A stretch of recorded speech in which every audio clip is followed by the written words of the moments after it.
afternoon, everyone. Wrapping up day one of the Indy 500 Open Test with Scott Dixon leading the way 225.1. Kyle Larson's on his way. He was 11th quick, so Kyle will join us here momentarily. Joined now, though, by Elio Castroneves, who was 7th quick, 224.447 miles an hour, his best speed, driving the '06 Meyer-Shank Racing Honda. Obviously, the four-time Indianapolis 500 champion who started 20th, finished 20th last year. He was one of 9 Hondas to finish in the top 10 today. How would you describe your start to this Indy 500? Well, the Cliffs machine actually was running pretty smooth. We have some, in all consideration for brand new car, brand new team, all the guys just getting to the rhythm back together. They did an amazing job. Can't thank enough MSR for, again, putting this program together for just one race. And you guys already been here so many years that you understand how hard it is. Even that is, you have teammates, but it's a brand new program. So we went through without any issues, some electrical issues, but they were able to resolve that during the break. And so now it's just we're just getting back in the wagon here, and myself as well. With the hybrid, it's a new system, so we understanding many times in the beginning I forgot to press it because you're just so focused, what to do, and obviously muscle memory kicks in, and you keep doing what you're doing. But overall was pretty good, and feel that I think Chevy's playing some game here, so we're just gonna continue doing our thing. How quickly were you comfortable in the seat? Pretty much right away. That's the beauty when you have a car that the seat that's yours for a long time, and so you understand what you need to do. So in that sort of environment, I didn't have to go through not knowing what to do, like Daytona 500, for example. I had no idea what I was doing in the beginning, but at least here it's back to my normal environment. All right, we'll open up for questions and time permitting, one or two off of Zoom as well. Kieran's got a microphone. We'll start here in the front row with Bruce and then Nathan after that.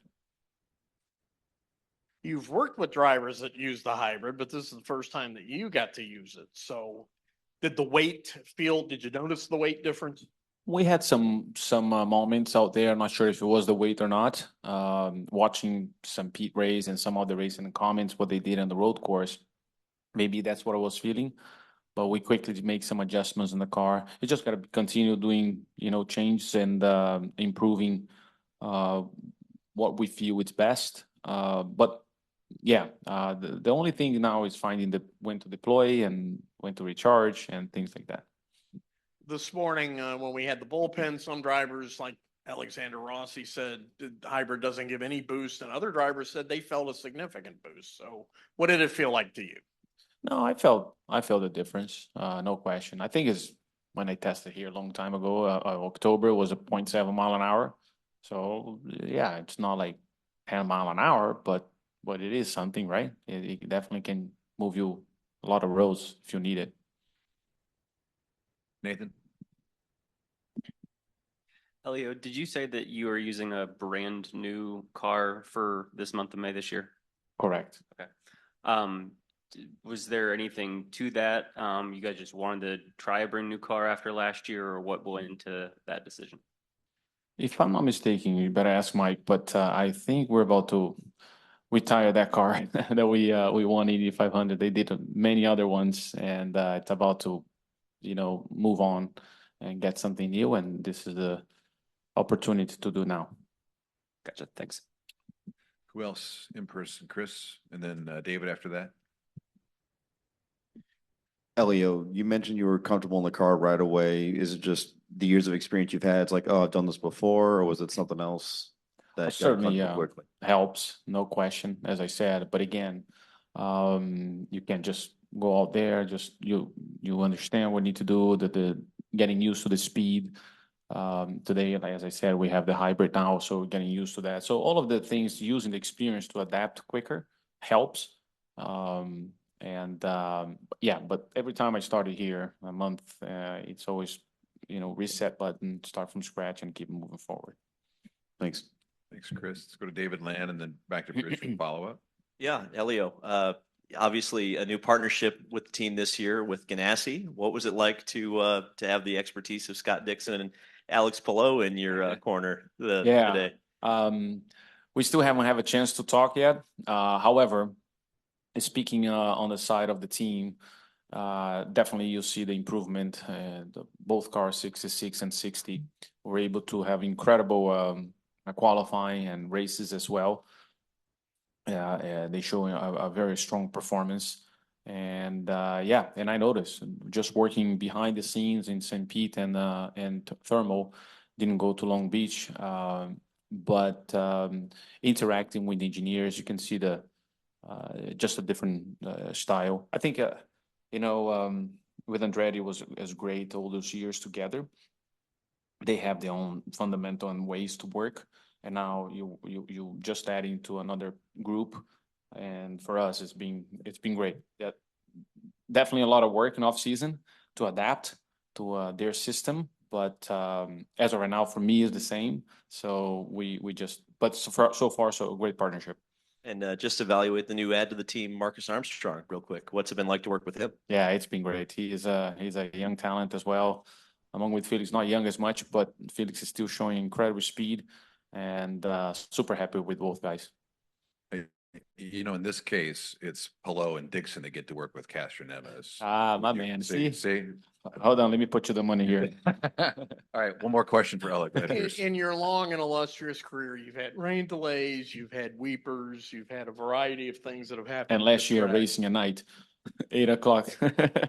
Couldn't believe the Did you ever have a lengthy delay because of connectivity issues? Connectivity. That was our delay this Oh, morning. yeah.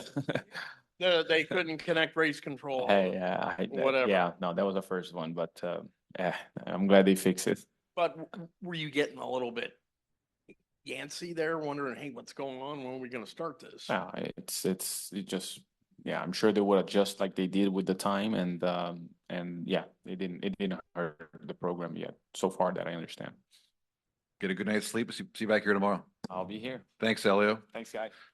Just now realizing this is the Daytona 500 starter post-session news conference for the NTT IndyCar Series.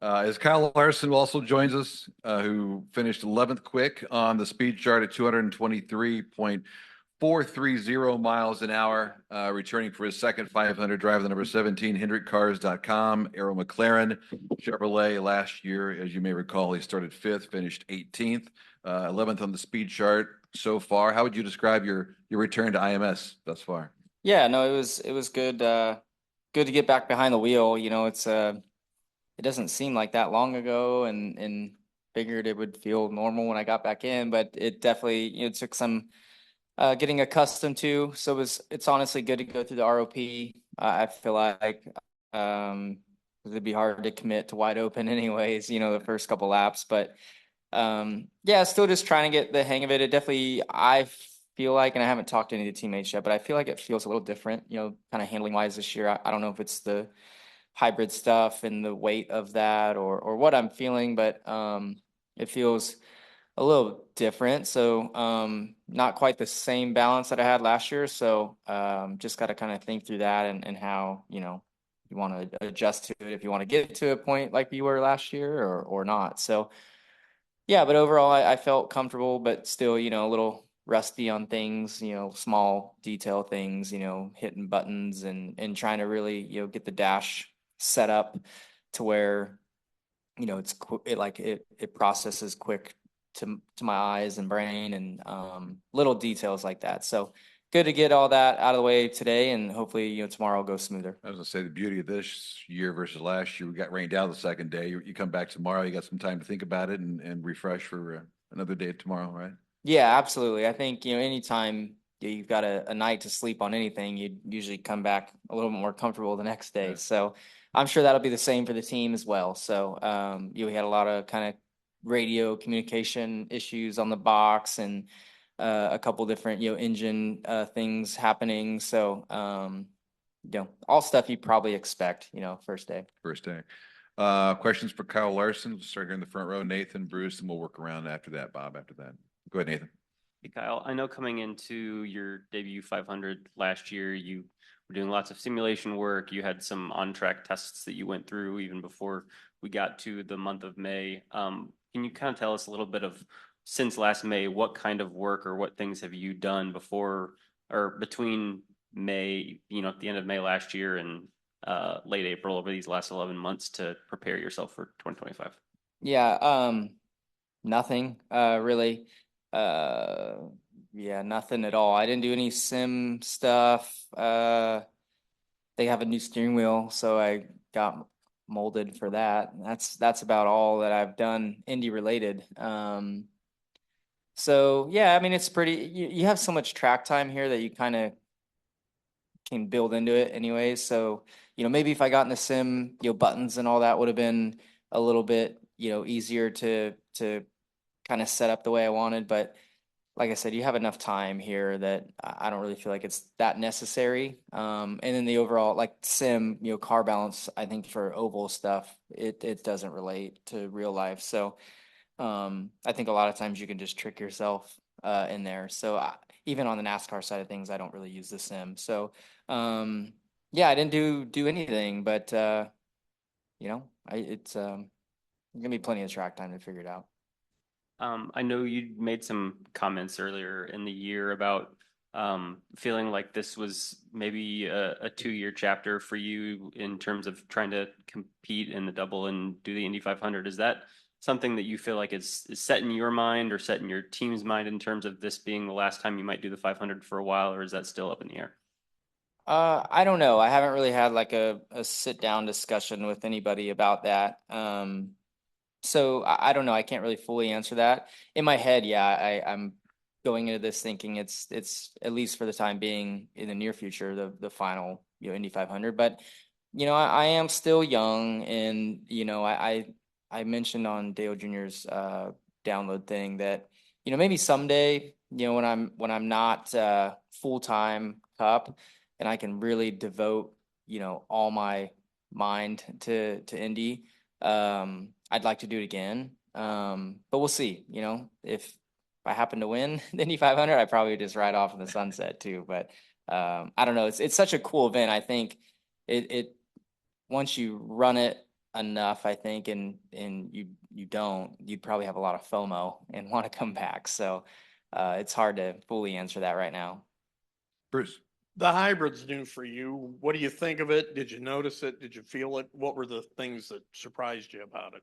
Yeah, we messed around with it a little bit there. It was hearing them describe it to me was a bit confusing, but once I got out there and all that, it was okay. I didn't really feel like it does much of anything to like help you. It definitely helps. It doesn't hurt, but it's not like you get like this massive boost down the straightaway or anything like that. Like I feel like whenever I would hit it, I get like a initial kind of handful of horsepower and then it just flattens out to normal. So like you can kind of close and then you just stall out. So and then yeah, like I mentioned about the balance stuff, I don't know if what I'm feeling there is due to the hybrid stuff. I think it's a fair bit heavier car than last year and rearward as well. So I feel like that's what I might be feeling, but I just would like to talk to my teammates, see what they felt to see if it's similar. During your refresher laps, was the radio issue or the engine issue the one that may have kept you from cruising through it quicker? All of it probably. I would say more so like the engine stuff. I don't know what exactly was going on, but yeah, we were getting like we made it just kind of a shorter first run, and yeah, we were having our radio problems, which we still kind of have currently. But yeah, then we were getting ready to go out for what I thought was going to be like we were just going to bang some laps out and get it done, and I left pit road and it was the engine wasn't running crisp, so came in and that took I don't know 30 minutes or so. Yeah, so it just whatever we got it in. And finally, when you get done with Indy, you have a real white knuckler type of race at Talladega. That's always kind of a handful in itself. So how do you look at that going from here to Talladega? Yeah, I don't know. Just hope and pray you miss a wreck and can get to the front and stay up front. But I'm not sure. Talladega's I haven't had a whole bunch of luck, but out of the super speedways we have, it's probably the one that I finish okay at the most. So we'll see. Our car is really fast at those places, and I feel like we have a good understanding of it. We just got to execute. Go ahead, Bob. Coming in here today, how much more do you feel like you knew about the car versus coming to this test a year ago?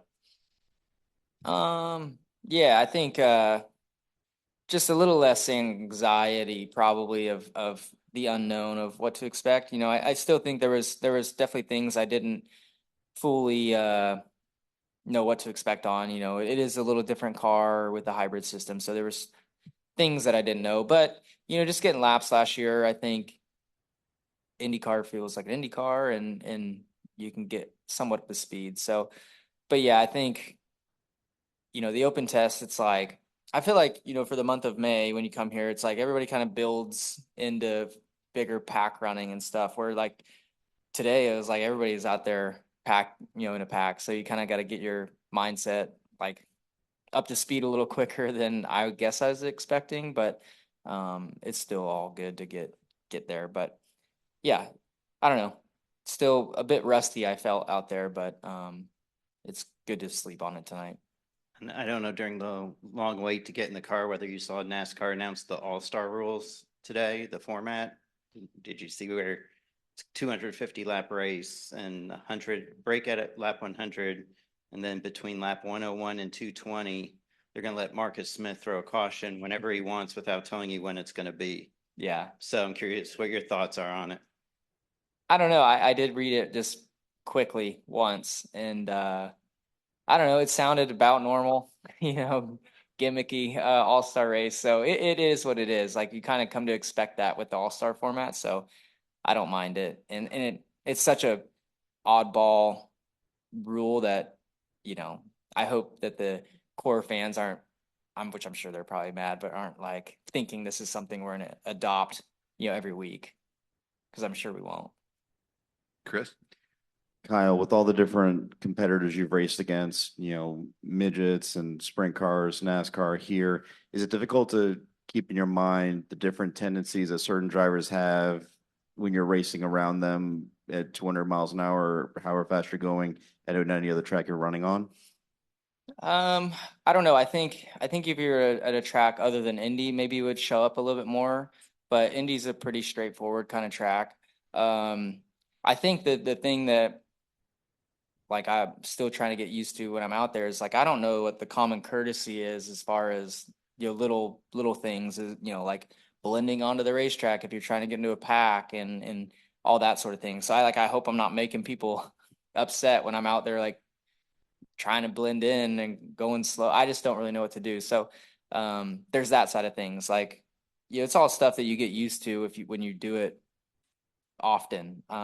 Like these drivers have. Where I'm coming from, NASCAR, it seems a little different in how you like blend into a pack. So just trying to figure that out, and I need to just go talk to some people. But other than that, I mean, it's racing, and I'm very fortunate that I get to race with, in my opinion, you know, a lot of the best race car drivers in the world, you know, spread across a lot of different varieties of race cars. So it's a really cool thing. I don't think there's many drivers that can get the opportunity to race with the crop of drivers I get to. And through your career, you know, you've had massive events, you know, Chili Bowl, Knoxville, competed here, Daytona 24 hours.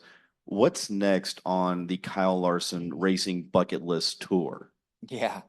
I don't know. I think obviously get through this, but it's tough. It's really tough to run big races because I'm racing 54 weekends of the year pretty much. So I don't know, but one that kind of stands out to me and hopefully we can kind of put it together down the road would be I'd like to run a supercar in particular Adelaide. It's their finale. They have a sprint car track in the city as well, so I could do both.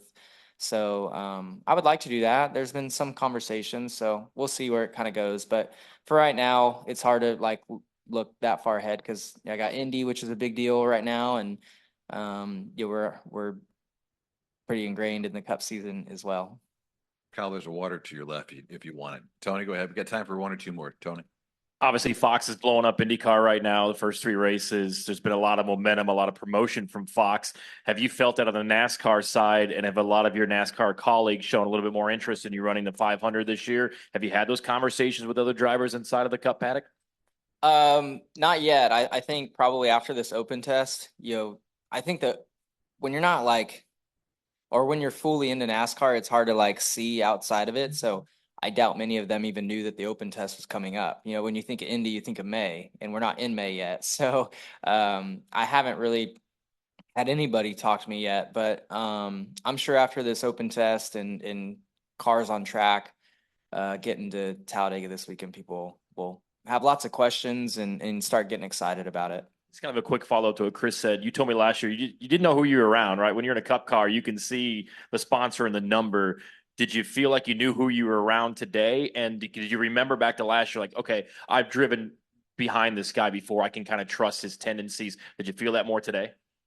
It wasn't that intense out there. So there wasn't really any, non-trust in people.